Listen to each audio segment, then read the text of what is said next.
Hello friends, welcome to our YouTube channel civil services dream. तो friends, आज की इस वीडियो में एक बार फिर से हम लोग यूपी पीसीएस 2021 की टेस्ट सीरीज़ में टेस्ट 16 सॉल्व करेंगे और इसमें हम हिस्ट्री के कुछ इंपॉर्टेंट क्वेश्चंस हैं उन्हें डिस्कस करेंगे। तो आइए देखते हैं। देखिए, जो फर्स्ट क्वेश्चन है उसमें दिया गया है the last judgement and the fall of man किसकी कृतियाँ हैं। ऑप्शंस हैं Giotto, Francis Bacon, Michelangelo या फिर टॉमस मूर।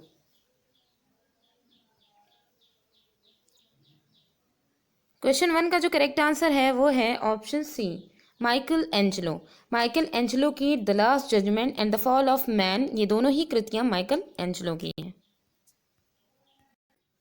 नेक्स्ट क्वेश्चन है क्वेश्चन नंबर 2। क्वेश्चन 2 में दिया गया है कि सप्तवर्षीय युद्ध इंग्लैंड एवं फ्रांस के बीच कब हुआ था। 7 वर्षों का पूरा युद्ध था। तो देखिए, इसमें ऑप्शंस हैं 1776 से 1782 ईस्वी, 1756 से 1763 ईस्वी, 1773 से 1777 ईस्वी और 1737 से 1745 ईस्वी। तो इसमें इसका करेक्ट आंसर क्या होगा। क्वेश्चन 2 का जो करेक्ट आंसर है वो है ऑप्शन बी, 1756 से 1763 ईस्वी। ये सात वर्ष का पूरा युद्ध हुआ था।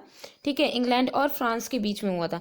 तो ये जो सप्तवर्षीय युद्ध जो है वो इंग्लैंड की काफ़ी मतलब कि जब ये युद्ध हुआ था तो इंग्लैंड की काफ़ी आर्थिक क्षति हुई थी। विश्व के दूसरे क्षेत्रों में ये जो सप्तवर्षीय युद्ध हुआ था इसको अलग अलग जो क्षेत्र में अलग अलग नाम से भी जाना जाता था, जैसे कि the French and Indian war. ये जो है मतलब कि ये कुछ नाम है जो अलग अलग क्षेत्रों में बोले गए थे सप्तवर्षीय युद्ध को। The French and Indian war, मेमोरियन war, तृतीय सिलिसियन युद्ध आदि के नाम से सप्तवर्षीय युद्ध जो है उसको जाना गया। ओके, तो नेक्स्ट क्वेश्चन है क्वेश्चन नंबर 3। क्वेश्चन 3 में दिया गया है निम्नलिखित को कालक्रमानुसार व्यवस्थित कीजिए। इनकी टाइमिंग के अकॉर्डिंग हम इनका जो है क्रम लगाना है। 4 युद्ध यहाँ पे दिए गए हैं, चौसा का युद्ध और चंदेरी का युद्ध, रोहेला का युद्ध और खुर्दा का युद्ध। ठीक है, तो कोड की सहायता से हमें इसका क्रम बताना है। तो देखिए यहाँ पे 4 3 1 2 2 1 3 4 2 3 4 1 या फिर 1 2 3 4। तो इसमें करेक्ट आंसर कौन सा होगा।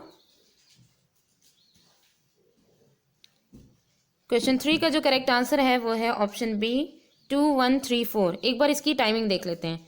ठीक है, तो देखिए इसमें सेकेंड नंबर पे है चंदेरी का युद्ध।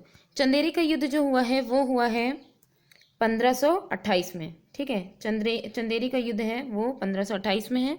उसके बाद है चौसा का युद्ध जो हुआ है 1539 में। ठीक है, और फिर उसके बाद है फिर आता है रोहेला का युद्ध। रोहेला का युद्ध जो है ये है 1774 ईस्वी में। और फिर लास्ट में है खुर्दा का युद्ध, ये है 1795 ईस्वी में। तो यहाँ पे टाइमिंग देखिए इसकी, ये 2 1 3 4 इसका क्रम है, यानी कि यहाँ पे जो 1528 ये सबसे पहले चंदेरी का युद्ध है, उसके बाद 1539 में चौसा का युद्ध, फिर 1774 में रोहेला का युद्ध और खुर्दा का युद्ध 1795 में। तो सही क्रम हमारा ऑप्शन बी हुआ। नेक्स्ट क्वेश्चन है क्वेश्चन नंबर 4। क्वेश्चन 4 में दिया गया है किसने लक्ष्मीबाई की वीरता से प्रभावित होकर के कहा था कि क्रांतिकारियों में वह एक अकेली मर्द थी। तो यहाँ पे देखिए किसने कहा था ये स्टेटमेंट। ऑप्शंस में है हीरोज, डफरिन, कर्नल नील और हडसन।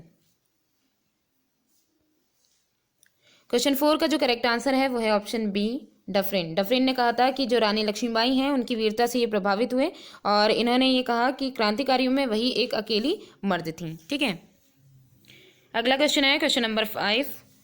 क्वेश्चन 5 में दिया गया है न्यू लैम्प फॉर ओल्ड लेखमाला किसके द्वारा प्रकाशित की गई थी। ये पत्रिका जो थी वो किसके द्वारा प्रकाशित की गई थी। ऑप्शंस हैं एनी बेसेंट, योगीराज अरविंद घोष, वारेंद्र कुमार घोष और मुरारजी देसाई। क्वेश्चन 5 का जो करेक्ट आंसर है वो है ऑप्शन बी, योगीराज अरविंद घोष। योगीराज अरविंद घोष ने 1893 ईस्वी में 14 वर्ष के बाद योगीराज की भारत भूमि पर वापसी हुई और तभी 1893 में उन्होंने एक ये लेखमाला न्यू लैम्प फॉर ओल्ड ये प्रकाशित की। नेक्स्ट क्वेश्चन है क्वेश्चन नंबर 6। क्वेश्चन 6 में दिया गया है कि निम्नलिखित में से कौन सा कथन सही नहीं है। तो यहाँ पे देखिए 4 कथन है, इनमें हम देखेंगे कौन सा सही नहीं है। आंध्र प्रदेश के डेल्टा इलाकों में स्वदेशी आंदोलन को वंदे मातरम आंदोलन के नाम से जाना जाता था। तीनों गोलमेज सम्मेलन के समय इंग्लैंड का प्रधानमंत्री जेम्स रैमजे मैकडोनाल्ड था। वरिंद्र कुमार घोष ने भवानी मंदिर नाम की पुस्तिका लिखी। और फिर लास्ट में है भूपेंद्र नाथ दत्त ने अनुशीलन समिति का गठन किया। तो इस क्वेश्चन में हमें ये देखना है कि कौन सा स्टेटमेंट यहाँ पे गलत है। ठीक है, तो इसमें देखिए क्वेश्चन 5 का जो करेक्ट आंसर है वो है ऑप्शन डी, भूपेंद्र नाथ दत्त ने अनुशीलन समिति का गठन किया। ये स्टेटमेंट जो है वो यहाँ पे गलत है, क्योंकि अनुशीलन समिति का जो गठन है वो जो है कई सारे लोग इसमें सम्मिलित हैं। पहले हम ये देख लें कि अनुशीलन समिति जो है इसका गठन हुआ कब। तो देखिए सबसे पहले कोलकाता में अनुशीलन समिति का गठन हुआ, उसके बाद फिर ढाका में हुआ। ठीक है, बंगाल में ढाका में हुआ था। तो कोलकाता में अनुशीलन समिति के अंतर्गत 3 समितियाँ कार्य कर रही थी। वहाँ पर 3 समितियाँ बनी थी, जिनमें जो है इन 3 समितियों में पहली समिति में जो है प्रमोथा मित्रा की थी पहली समिति। तो इसमें जो है जो अगर ये अनुशीलन समिति के गठन में सबसे पहले अगर बात की जाती है तो प्रमोथा मित्रा की जाती है। ठीक है, और दूसरी समिति जो थी उसकी जो अध्यक्ष थी वो थी सरला देवी नामक एक बंगाली महिला थी, उनके हाथों में थी। ठीक है, और तीसरी समिति के जो नेता थे वो थे अरविंद घोष थे। तो इसलिए जो ऑप्शन डी है वो जो है करेक्ट नहीं है। बाकी यहाँ पे जितने भी दिए गए हैं कि जो है आंध्र के डेल्टा इलाकों में स्वदेशी आंदोलन को वंदे मातरम आंदोलन के नाम से जाना जाता था, ये भी सही है। तीनों गोलमेज सम्मेलन के समय इंग्लैंड का प्रधानमंत्री जेम्स रैमजे मैकडोनाल्ड था, ये भी सही है। और वरिंद्र कुमार घोष ने भवानी मंदिर नाम की एक पुस्तिका लिखी, ये भी करेक्ट है। नेक्स्ट क्वेश्चन देखते हैं। तो नेक्स्ट क्वेश्चन है क्वेश्चन नंबर 7। इसमें देखिए, इसमें कहा गया है कि अमार सोनार बंगला कहाँ का राष्ट्रीय गीत है। ऑप्शन है म्यांमार का, नेपाल का, बांग्लादेश का या फिर भूटान का। क्वेश्चन 7 का जो करेक्ट आंसर है वो है ऑप्शन सी, बांग्लादेश का।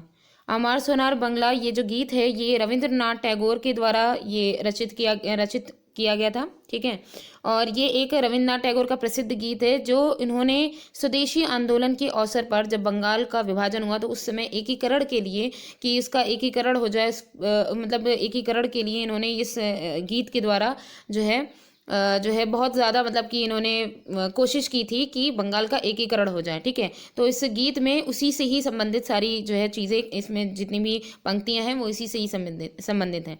तो तभी इन्होंने ये लिखा था और बाद में यही जो गीत है जब बांग्लादेश अलग हुआ तो उसका ये राष्ट्रीय गीत बन गया। ठीक है, तो अमार सोनार बंगला जो है ये राष्ट्रीय गीत है बांग्लादेश का। नेक्स्ट क्वेश्चन है क्वेश्चन नंबर 8। क्वेश्चन 8 में दिया गया है कि भारतीय मूल की फ्रांसीसी नागरिक जो जर्मनी के स्टुटगार्ट शहर में 22 अगस्त 1960 को आयोजित 7वीं अंतर्राष्ट्रीय कांग्रेस जो सम्मेलन हुआ था उसमें तिरंगा फहराने के लिए जानी जाती हैं। राष्ट्र ध्वज जो था भारत का उसको जो है फहराने के लिए जानी जाती हैं। कौन है? ऑप्शन हैं Diana Edulji, L Lumsden, Surekha Shankar Yadav या फिर भीकाजी रुस्तम कामा। तो क्वेश्चन 8 का जो करेक्ट आंसर है वो है ऑप्शन डी, भीकाजी रुस्तम कामा। भीकाजी रुस्तम कामा जो है यही जो है फ्रांसीसी नागरिक थी जिन्होंने 22 अगस्त 1960 को आयोजित जो 7वीं अंतर्राष्ट्रीय कांग्रेस का जो सम्मेलन था, ठीक है, उसमें इन्होंने तिरंगा फहराया था, राष्ट्र ध्वज फहराया था, ठीक है, भारत का। नेक्स्ट क्वेश्चन है क्वेश्चन नंबर 9। क्वेश्चन 9 में है पावनार की व्यक्तिगत सत्याग्रह में प्रमुख सत्याग्रही कौन कौन थे। ऑप्शन है विनोबा भावे, जवाहरलाल नेहरू, ब्रह्मदत्त या इनमें से सभी। तो क्वेश्चन 9 का जो करेक्ट आंसर है वो है ऑप्शन डी, इनमें से सभी। देखिए, जो गांधी जी ने 11 अक्टूबर 1940 को पावनार में व्यक्तिगत सत्याग्रह आंदोलन शुरू किया, ठीक है, और इसमें जो पहले सत्याग्रही जो थे वो थे विनोबा भावे। तो पहले नंबर पे विनोबा भावे आते हैं, दूसरे जो है वो जवाहरलाल नेहरू थे और तीसरे जो थे वो ब्रह्मदत्त थे। तो इसलिए पावनार के व्यक्तिगत सत्याग्रह में जो सत्याग्रही थे वो ये तीनों ही थे, ठीक है। तो इसलिए सही आंसर होगा हमारा ऑप्शन डी। लास्ट क्वेश्चन है हमारा वो है एज ऑफ कंसेंट एक्ट किस गवर्नर जनरल के समय लागू हुआ था। ऑप्शन है लॉन्सडाउन, नॉर्थ बुक, लॉर्ड कैनिंग और एलनबरो। क्वेश्चन 10 का जो करेक्ट आंसर है वो है ऑप्शन ए, लॉन्सडाउन। लॉन्सडाउन जो है इन्हीं के ही टाइम में ये गवर्नर जनरल थे, तभी एज ऑफ कंसेंट एक्ट जो है आया था। ठीक है, ये जो एक एक्ट था ये 1891 में ये लाया गया था। इसमें मेनली लड़की की जो आयु थी, ठीक है, वो न्यूनतम आयु विवाह की वो 10 साल से बढ़ा करके 12 साल निर्धारित कर दी गई थी। ठीक है, तो इसमें एज ऑफ कंसेंट एक्ट में यही था।